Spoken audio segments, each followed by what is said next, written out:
El sábado leyeron ustedes en algunos periódicos que el aumento del paro, mejor dicho, la mejora del paro tenía que ver con el aumento de la contratación de los cargos que habían sacado las administraciones como contratados durante ese trimestre, 90.000 contra 90.000. Eso nos enseñó, podríamos llamarle el truco del almendruco. Ya sabemos ahora cómo baja levemente el paro. ¿Quién hace que el paro baje? Yo insisto en que al paro hay que ponerle nombres, apellidos, caras y también las historias de esas personas que están pasándolo mal por culpa de no haber tomado en su momento las decisiones que había que tomar, por culpa de no haber sido lo austero que España requería, por culpa de haber sido un despilfarro permanente, una línea de acción política que no se ha preocupado en dar la saca de la pasta a los sindicatos, UGT, comisiones obreras, a las ONGs, a los de la ceja, a los que convenía para que les apoyaran políticamente y que se han gastado ese dinero, que ahora nos vendría muy bien, para que no tenga que hacer, por ejemplo, Cáritas, de alimentador nacional, de aguantador de la miseria y de la pobreza en este país. Eso lo tendría que hacer el Estado, que para eso está, y para eso recauda los impuestos. El Estado tendría que estar preocupándose de buscar trabajo a la gente. El Gobierno tendría que poner a sus mejores cerebros al frente del INEM y del Ministerio de Trabajo, por lo menos para estimularles en el autoempleo, para financiarles si quieren iniciar una ocupación por su cuenta, para asesorarles, para ayudarles, para ocuparles y para cuidarles. Nada de todo eso hace el Gobierno. Tampoco nada de todo eso hacen la patronal o los sindicatos, especialmente los sindicatos, que se les llena la boca de palabras como solidaridad, obrero, trabajador, trabajador y trabajadora, en fin, todas esas cosas que oímos y que luego no se casan con la realidad. La realidad es puro egoísmo. Los sindicatos defienden a los trabajadores que tienen trabajo y se olvidan de los que no tienen trabajo. Es así de simple. Lo pueden comprobar. Seguro que tienen parados en su familia.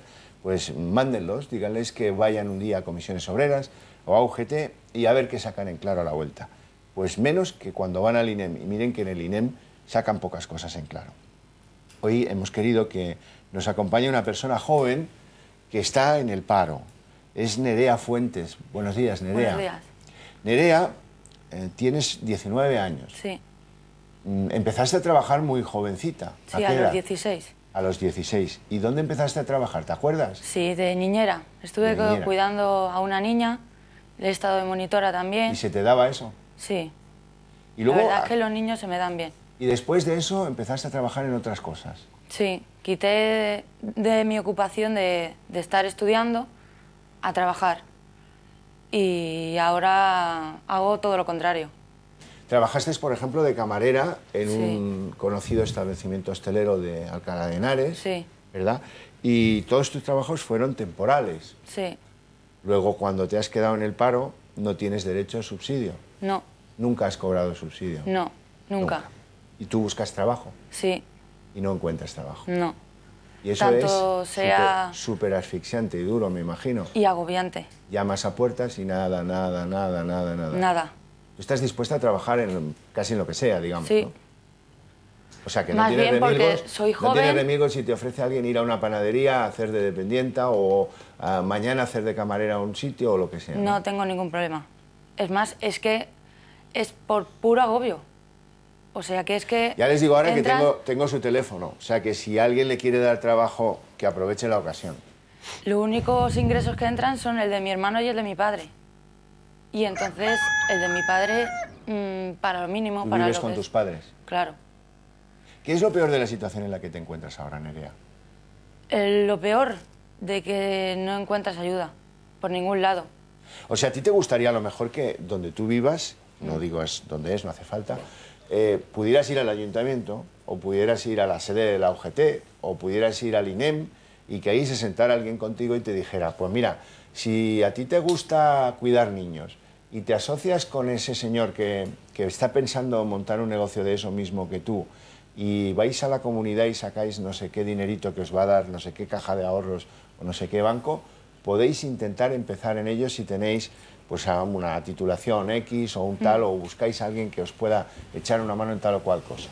Eso te gustaría tenerlo y notas que no lo tienes. Sí. Yo en esa parte estaría dispuesta. Porque, Nerea, cuando te quedas sin trabajo, te quedas completamente solo. Sí. Y es más, tengo mi pareja que está con el subsidio, que no está ni trabajando tampoco.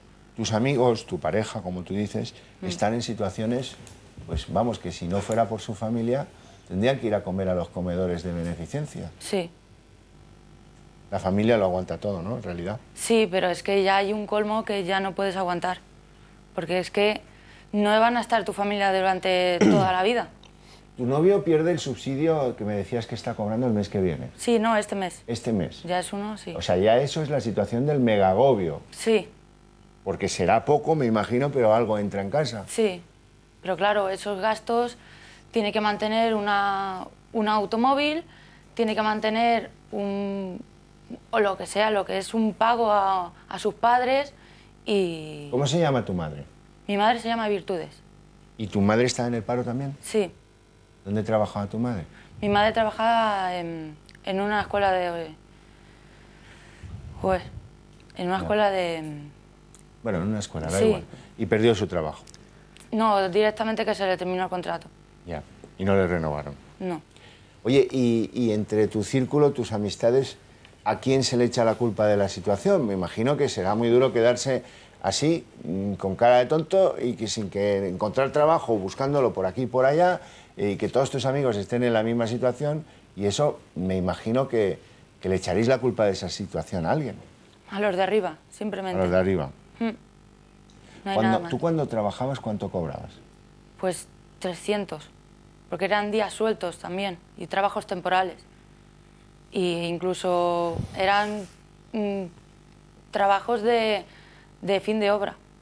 Ya te entiendo, ya. Lo que pasa es que te lo he preguntado, Nerea, porque eso a los espectadores les da idea de la dimensión en la que están las empresas que prescinden de personas como tú, que habéis hecho lo posible, supongo, cuando estabas allí, por quedar bien, por hacer las cosas bien, Sí. para que no se desprendan de ti, ¿verdad? Porque esa también es otra tensión, Sí. otra espada que cae sobre nuestra cabeza, pero que cuando...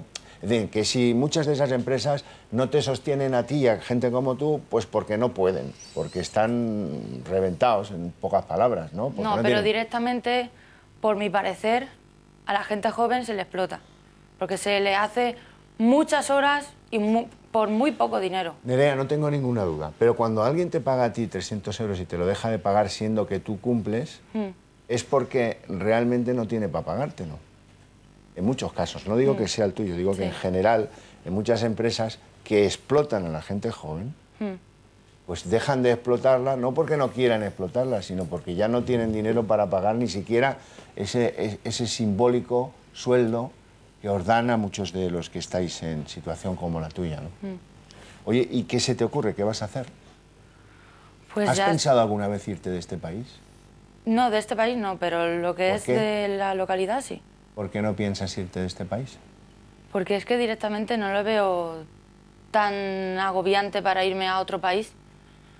Yo creo que con el tiempo o directamente a otra localidad, porque es que no veo otra solución. Ya. Nerea, mucha suerte, que encuentres trabajo. Muchas gracias. Ojalá te lo podamos ofrecer a través Gracias. de alguno de nuestros espectadores. Muchas ¿Dónde gracias. vives? En Alcalá de Henares. En Alcalá de Henares. Nerea, un buen fichaje. Gracias. Un abrazo. Muchas gracias. Bueno, ya lo ven, señores, el paro tiene nombres, apellidos, historia y sobre todo angustia. La angustia de que esta chica tiene la suerte de que más o menos pues vive una situación de libertad, no tiene unos hijos que la estén torturando por la noche porque no lleva dinero a casa, tiene una familia, pero necesita futuro. Es que hay que darle futuro a esta juventud o nos vamos a quedar de brazos cruzados. Con un 44% de paro juvenil. Hay comunidades en las que el paro juvenil está en el 60%. En el 60%. Hay comunidades como Extremadura en que la mayor empresa de contratación es la Junta de Extremadura. Y es que esto es una vergüenza. ¿Y cómo hemos llegado a esto? Y a lo que vamos, a lo que yo les digo siempre, hay que poner en marcha una cruzada en este país para resolver el problema del paro entre todos. Si yo ya sé que el gobierno no lo va a resolver, y menos este. Pero en cualquier caso, ningún gobierno va a poner el paro en la situación en la que a nosotros nos gustaría que estuviera. Y ahí tendremos que ser exigentes con las cajas de ahorro, con las diputaciones, con los ayuntamientos, con los que despilfarran, con los que llevan coche oficial, con todos, muy exigentes y muy duros. Y sobre todo con nuestro voto, que es la herramienta máxima. No nos la dejan usar más que una vez cada 4 años, pero no me hagan el bobo, ¿eh? No me hagan el bobo porque es la única oportunidad que tenemos. O sea, déjense de gilipolladas y piensen con la cabeza y hagamos paso a paso lo que tenemos que hacer. Está claro lo que tenemos que hacer. Hay que poner pasta en España, pasta. Los bancos y las cajas, en lugar de tener el dinero dormido en bonos, que lo tengan dedicado a que haya empresarios que puedan contratar personas como esta. Al principio la van a explotar, pero entonces se tienen que encargar los sindicatos de que no las exploten. Es el segundo paso, ¿sí? Y este país hay que ponerlo en la línea, en la senda de la prosperidad. De que el mes que viene nos vaya mejor que el pasado y no al revés, que llevamos 4 años que no oímos más que malas noticias. Y eso depende de ser exigente y serio y formal y cabal y procurar no explotar a la gente, que también vendría bien de vez en cuando. Sobre todo hay un dato importante y es que un país que no le ofrece salidas a su juventud es un país que se está condenando a sí mismo a no ser nada. Es un país... A mí me llama mucho la atención que casi la mitad de los jóvenes, lo que decías tú, Xavier, el 44% de jóvenes de hasta 35 años están en paro. Entonces eso para un país es tremendo, es una lacra impresionante. Eso es la radiografía de un país que a día de hoy no tiene ningún futuro, con su juventud, con la mitad de su juventud en paro. Y luego Nerea también decía cosas muy interesantes, por ejemplo lo de la temporalidad. Es decir, estos jóvenes se ven abocados a contratos muy temporales, incluso... Contratos basura. Contratos claro, de días de rollos. Contratos que basura. no sirven absolutamente para nada. No son contratos que los formen, no son contratos que los vinculen de una forma seria a ninguna empresa. Son contratos basura que no los sirven para nada. Entonces, ¿dónde está la reforma esta laboral del Gobierno que no está consiguiendo esos contratos indefinidos que supuestamente tendría que conseguir? No se hacen contratos indefinidos, no se hace ningún tipo de contrato de fomento del empleo, creo que lo llamaron en la reforma laboral. No se usa para nada ese tipo de contrato. Entonces la reforma laboral no sirve para nada. Ha sido una triquiñuela de Zapatero para hacer que hacía algo. Y luego también hablaba Nerea de su novia y de lo que supone de su novio, perdona, sí. Nerea, y de lo que supone perder el subsidio. Claro, es que eso es un drama tremendo. O sea, pierdes el subsidio y el chico tiene que hacer frente a la letra de un coche, tendrá que hacer frente a una serie de recibos. Imagínate si tuvieran un hijo. Y no tiene ni un duro para pagar todo eso. Eso es un auténtico drama. Jesús antes estaba citando la reforma laboral. La reforma laboral para lo único que sirve es para abaratar el despido y para no generar ninguna expectativa de mejorar las posibilidades de contratación de aquellas personas que tienen necesidad de trabajar. A mí me sorprendió mucho porque esperaba que el otro día el presidente del Gobierno, cuando se hizo pública la EPA, dijera algo inteligente. Dijo, hay que tener calma.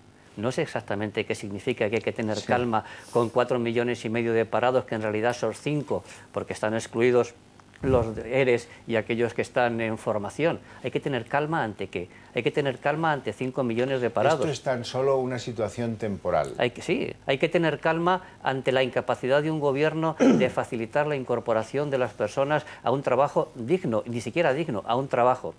Hay que tener calma con un ministro de Economía que ya no sabemos en este momento quién es, si es una ministra de Economía que está huidiza, si es el portavoz económico que es ahora Rubalcaba y que se atreve a decir que ellos no son responsables de la crisis. Si el ministro de Rubalcaba cogiera los presupuestos generales del Estado de los últimos 4 años, se daría cuenta que cada uno de ellos tiene sucesivos incumplimientos tanto de ingresos como gastos. No han servido para nada. Eso, Jesús, hay que oírlo. Rubalcaba dice que los socialistas no tuvieron que ver en la crisis de la reconversión industrial y que en esta tampoco, que ellos no tienen ninguna responsabilidad. Escúchenlo. Porque España ha superado muchas crisis, lo hicimos en la transición, ¿os acordáis? Tuvimos una crisis económica, fijaros, al mismo tiempo que hacíamos la transición política, aquello sí que fue difícil y lo hicimos. Lo volvimos a hacer cuando los socialistas empezamos a gobernar con la crisis industrial, ¿os acordáis? Fue una crisis muy dura y la hicimos, por cierto, los socialistas que no teníamos ninguna culpa de aquello, como pasa ahora. Como pasa ahora, es el mantra, ¿no? Si ellos no tienen ninguna responsabilidad.